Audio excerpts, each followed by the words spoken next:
BS ಯಡಿಯೂರಪ್ಪನವರ ರಾಜಕೀಯ ಜೀವನಕ್ಕೆ ಹಾಗೂ ಜನಸೇವೆಗೆ 50ನೇ ವರ್ಷದ ಸಂಭ್ರಮ. ದಕ್ಷಿಣ ಭಾರತ ಹಾಗೂ ಕರ್ನಾಟಕದಲ್ಲಿ ಬಿಜೆಪಿ ಪಕ್ಷವನ್ನ ಕಟ್ಟಿ ಬೆಳೆಸಿದ ಹಿರಿಯ ನಾಯಕ ಬಿಎಸ್ ಯಡಿಯೂರಪ್ಪನವರ 50ನೇ ವರ್ಷದ ರಾಜಕೀಯ ಜೀವನದ ಅಂಗವಾಗಿ ಅಭಿಮಾನಿಗಳಿಂದ ಅಭಿಮಾನೋತ್ಸವ ಕಾರ್ಯಕ್ರಮ ಹಮ್ಮಿಕೊಳ್ಳಲಾಗಿದೆ. ನಾಳೆ ಚಿತ್ರದುರ್ಗದಲ್ಲಿ ನಡೆಯಲಿರುವ ಈ ಅಭಿಮಾನೋತ್ಸವ ಕಾರ್ಯಕ್ರಮಕ್ಕೆ ಕಿತ್ತೂರು ಕ್ಷೇತ್ರದ ಮಾಜಿ ಶಾಸಕರಾದ ಮಹಾಂತೇಶ್ ದೊಡ್ಡಗೌಡರ್ ತಮ್ಮ ಕ್ಷೇತ್ರದ ಅಭಿಮಾನಿ ಬಳಗದೊಂದಿಗೆ ಸುಮಾರು 50ರಿಂದ 60 ವಾಹನಗಳಲ್ಲಿ ಚಿತ್ರದುರ್ಗಕ್ಕೆ ಪಯಣ ಬೆಳೆಸುತ್ತಿದ್ದಾರೆ. ಬಿಎಸ್ ಯಡಿಯೂರಪ್ಪನವರ ತಮ್ಮ 50 ವರ್ಷದ ರಾಜಕೀಯ ಜೀವನದಲ್ಲಿ ಜನಸೇವೆಗೆ ತಮ್ಮನ್ನು ತಾವು ಸಂಪೂರ್ಣವಾಗಿ ತೊಡಗಿಸಿಕೊಂಡಿದ್ದು, ರೈತರ ಪರವಾಗಿ ಹಾಗೂ ಸಾಮಾನ್ಯ ಜನರ ಅಭಿವೃದ್ಧಿಗಾಗಿ ಹಲವಾರು ಯೋಜನೆಗಳನ್ನು ಜಾರಿಗೆ ತಂದಿದ್ದಾರೆ ಎಂದು ಹೇಳಿದರು. ಇದೇ ಸಂದರ್ಭದಲ್ಲಿ ಮಾಧ್ಯಮದೊಂದಿಗೆ ಮಾತನಾಡಿದ ಕಿತ್ತೂರು ಕ್ಷೇತ್ರದ ಮಾಜಿ ಶಾಸಕರಾದ ಮಹಾಂತೇಶ್ ದೊಡ್ಡಗೌಡರ್, ಈ ಕಾರ್ಯಕ್ರಮಕ್ಕೆ ಕಿತ್ತೂರು ಕ್ಷೇತ್ರ ಸೇರಿದಂತೆ ರಾಜ್ಯದ ವಿವಿಧ ಭಾಗಗಳಿಂದ ಸಾವಿರಾರು ಅಭಿಮಾನಿಗಳು ಹಾಗೂ ಬಿಜೆಪಿ ಕಾರ್ಯಕರ್ತರು ಭಾಗವಹಿಸುತ್ತಿದ್ದಾರೆ ಎಂದು ತಿಳಿಸಿದರು. ಕಿತ್ತೂರು ಕ್ಷೇತ್ರದಿಂದಲೂ ಇವತ್ತು ಹಾಗೂ ನಾಳೆ ಸಾಕಷ್ಟು ಅಭಿಮಾನಿಗಳು ಚಿತ್ರದುರ್ಗಕ್ಕೆ ತೆರಳುತ್ತಿದ್ದು, ಕಾರ್ಯಕ್ರಮವನ್ನು ಯಶಸ್ವಿಗೊಳಿಸಲು ಸಿದ್ಧತೆಗಳು ನಡೆಯುತ್ತಿವೆ ಎಂದರು. ಕರ್ನಾಟಕ ಕಂಡ ಅತ್ಯಂತ ಜನಪ್ರಿಯ ಮುಖ್ಯಮಂತ್ರಿಗಳಲ್ಲಿ ಒಬ್ಬರಾಗಿರುವ ಬಿಎಸ್ ಯಡಿಯೂರಪ್ಪನವರು ರೈತ ನಾಯಕನಾಗಿ ಗುರುತಿಸಿಕೊಂಡಿದ್ದು, ಅನೇಕ ಸವಾಲುಗಳನ್ನು ಎದುರಿಸಿ ಜನರ ನಂಬಿಕೆ ಗಳಿಸಿದ ನಾಯಕ ಎಂದು ಹೇಳಿದರು.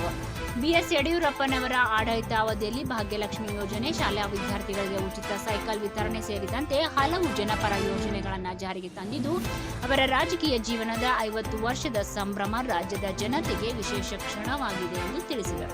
ಎಲ್ಲರಿಗೂ ನಮಸ್ಕಾರ ಹೇಳುತ್ತಾ, 9ನೇ ತಾರೀಕು ನಾಳೆ ಚಿತ್ರದುರ್ಗದಲ್ಲಿ ಮಾನ್ಯ ಧೀಮಂತ ನಾಯಕರು, ಮಾಜಿ ಮುಖ್ಯಮಂತ್ರಿಗಳು, ಪಕ್ಷವನ್ನು ಕಟ್ಟಿ ಬೆಳೆಸಿದಂಥ ಮಾನ್ಯ ಬಿಎಸ್ ಯಡಿಯೂರಪ್ಪನವರ ಅಭಿಮಾನೋತ್ಸವ ಕಾರ್ಯಕ್ರಮವನ್ನು ನಾಳೆ ಮಧ್ಯಾಹ್ನ 2 ಗಂಟೆಗೆ ಮಾನ್ಯ ದೇಶದ ಗೃಹ ಸಚಿವ ಅಂತ ಅಮಿತ್ ಶಾ ಕಾರ್ಯಕ್ರಮವನ್ನು ಉದ್ಘಾಟನೆ ಮಾಡ್ತಿದ್ದಾರೆ. ರಾಜ್ಯದಂಥ ಎಲ್ಲ ಸ್ವಾಮೀಜಿಗಳು ಆ ಕಾರ್ಯಕ್ರಮಕ್ಕೆ ಆಗಮಿಸಿದ್ದಾರೆ.